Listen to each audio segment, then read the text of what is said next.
Today on the TMZ Podcast. Hello and welcome to the TMZ Podcast. I'm Charlie Cotton, and joining me on the podcast today is our number one tour guide on the TMZ tour, Tish, the Dish. Good morning, Mr. Cotton. How are you, Tish? You doing well? I'm so excited. I'm good. I'm happy. It's spring. It's summer. The tours are busy. Oh, really? How have the tours been? You seen anyone on board? Oh, absolutely. We saw Lewis from the Real Housewives of New Jersey. Oh, you're going to have to do better than that to impress me, to be honest. Lewis from the Real Housewives of New Jersey. Well, he was married to, the young lady that, has been in and out of prison, and he's stuck by her. And you're not impressing me. You need to seriously get back out on the bus, Tish. I'm sorry I asked. No, don't be sorry. We did see Oliver Hudson, and we're going to talk about him today. Oh, really? And he not only did we see him, he came on the bus, sat down, answered questions. So kissed a few ladies, maybe. Yeah. Well, definitely before he got married. Yeah, he was kissing some that's ladies. A great segue. That's a great segue, Tish. Thank you. Kate Hudson's brother, Oliver, he admits to cheating on his wife. It sounds like plenty before they got married, while they were engaged, and he has no regrets. So we'll talk about that. We're going to talk about Todd Chrisley. He's behind bars, can't catch a break. He's just been ordered to pay a massive sum to another person he wronged. Our almost new segment at the end, maybe the most sexually explicit segment we've done on the show thus far. Right. But to begin with, Romeo and Juliet is coming to stage in London, and it's starring Tom Holland and maybe an actress you haven't heard of. Her name is Frances Amawada Rivers, and she's black. And a lot of people aren't happy that Juliet is black. She's getting a lot of hate online. Mm-hmm. You know how online trolls be, especially racist ones. Yes. And they're saying, this is not right. We want our Juliet white. Did we not go through this with the whole Little Mermaid? Yeah, Haley Bailey. I didn't want to get her confused with her sister. They're both very beautiful women. And we went through this. It's like we're talking about fictional characters. It's like, how much hate do you have in your heart that you're going to attack a real life person over a story, a fictional story? Totally. And she's a beautiful young lady. It's funny, again, I've always told you, whenever we have these conversations, it's like, call Tish. Yeah, call Tish. We need some interracial knowledge. 100%. And I have experience in that. You know what I mean? I can speak from someone who's been in her situation, not just performance-wise, growing up in the South and being in theater, and it wasn't very popular for people of color to be in certain roles. But again, we're taking it back to the fact that this is, Tom Holland. Yeah. This is a professional play. It's just not cool. I think it's because Tom Holland's so big. He's such a huge star as well, and Frances is an unknown as well. Like I think she's been in one TV show that I can't even.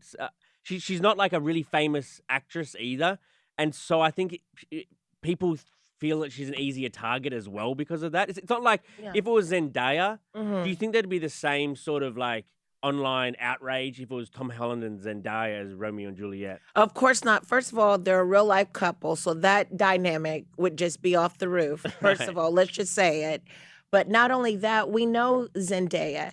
What happened to people starting where they are, being a breakout star? Are we so that in culture that we can't allow people to emerge? And this is just a play. This is like a blockbuster movie. Right. This is just a play in London.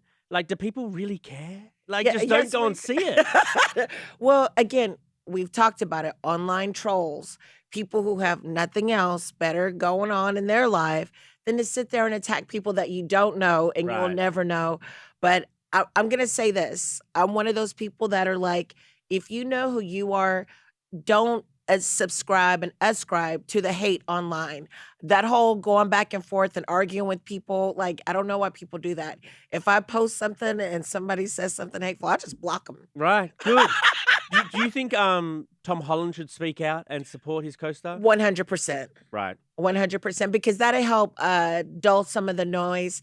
And in real life, let's just face it, Zendaya is biracial. Her father is black. Yeah. You know, he's dating a black woman. Yeah. I'm gonna say it.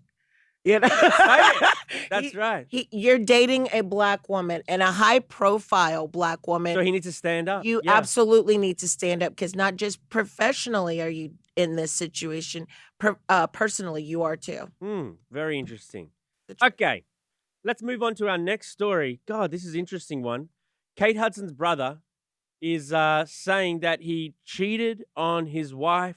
It sounds like a lot before he got married to her. Let's have a listen to some of what he said on his podcast with his sister. It's called, with Kate Hudson. It's called Sibling Rivalry, this podcast. Let's listen. When I got engaged, something happened psychologically and I spiraled, you know what I mean? And I was unfaithful and I was cheating and I was crazy. And oh my. Yeah. And she stuck with you? Well, I never got caught. I told her everything because I couldn't live with myself. Do I regret it? I mean, no, I guess not. It's hard to say. Right. Of course. Well, I mean, he has been married to his wife now, Erin Bartlett, for like nearly 20 years. So whatever he was feeling in his head at the time, I guess he needed to get it all out. Or I think this is almost like a common thing that you see a lot of men like on bachelor's trips and, you know, going to Vegas with the boys before I get married. And I don't know if it's a trope or it's true, but apparently a lot of them cheat. You know what I mean?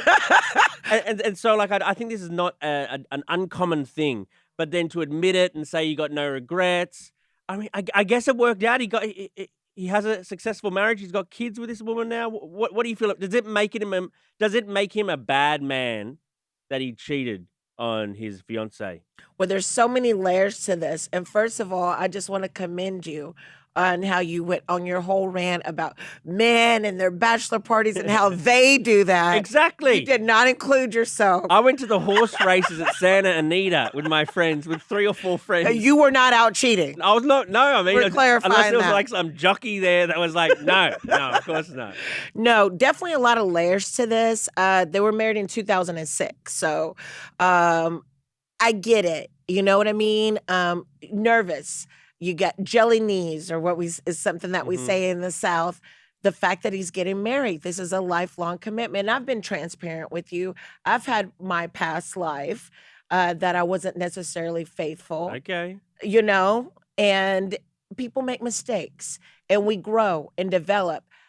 I will say that he should feel some kind of remorse. I mean, come on, you married this woman, you've had children with her.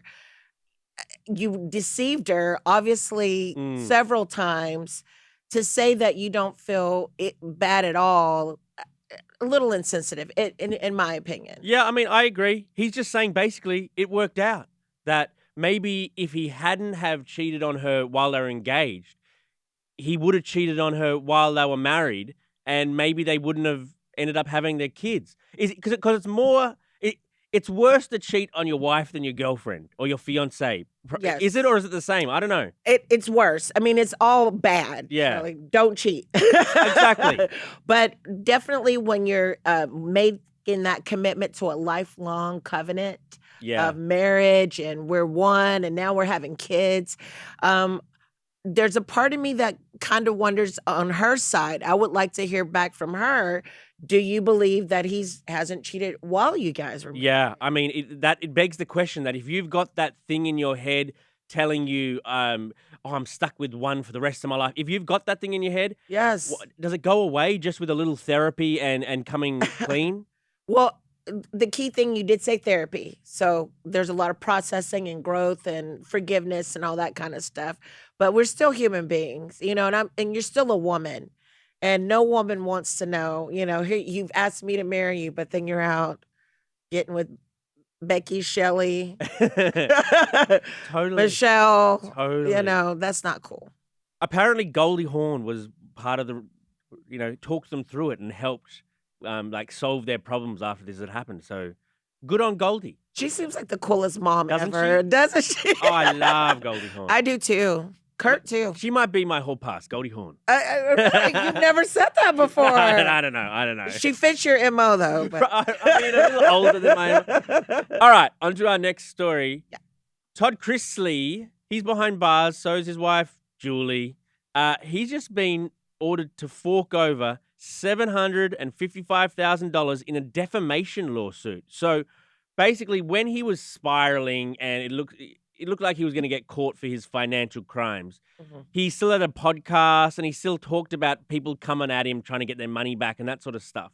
So a Georgia judge decided on last Thursday, that Chrisley must pay this lady named Amy Doherty Hines the money, which is for punitive damages and legal fees. He had accused her of a multitude of crimes and wrongdoing, and he repeated those false accusations. And basically, he was being the criminal, accusing her of being the criminal. Correct. And just defaming her. So now, I don't know if he's got the money up his sleeve, or I doubt it. Hasn't he had to pay it all back already? He has. And he's the IRS, defrauding banks. These are the allegations and the convictions that him and his wife both are serving time for. So it's just like, have you ever heard that expression, a hit dog hollers?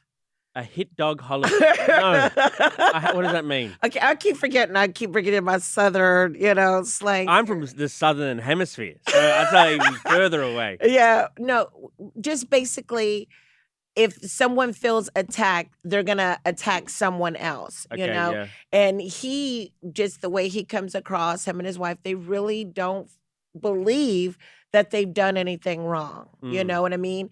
And so it's easy for them to kind of cast stones or shift the blame onto someone else, or maybe try to bring someone else to look worse than what they supposedly look like. Yeah, this lady was coming after them, and then they were sort of like coming after her in response, saying that she's corrupt, she's illegally accessing some documents to try to get dirt on us. And she wasn't. She was playing it all, fair and square, and they just knew they were done. Well, the judge obviously found him guilty of libel and defamation.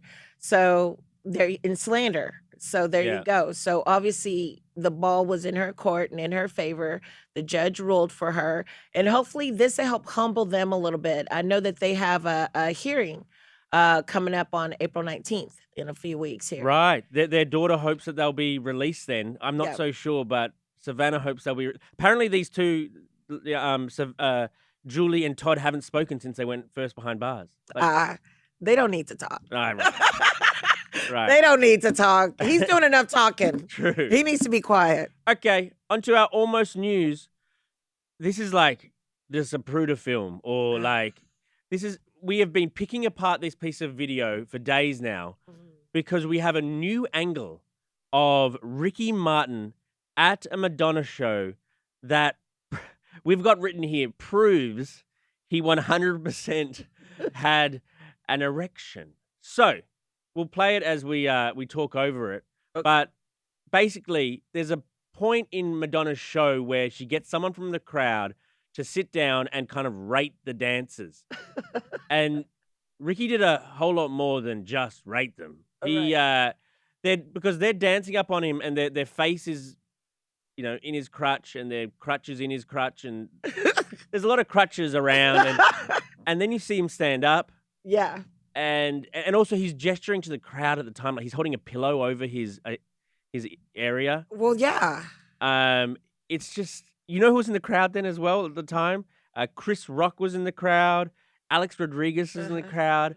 Yeah. And Ricky Martin, who's like newly single, seemed to be having the time of his life. Well, he's living la vida loca. He really is. He really is. And I'm not mad at him. I mean, he's obviously, gay. And you have these two hot dancers that are dancing very provocative and erotic. That looks like a fun night in West Hollywood. It does.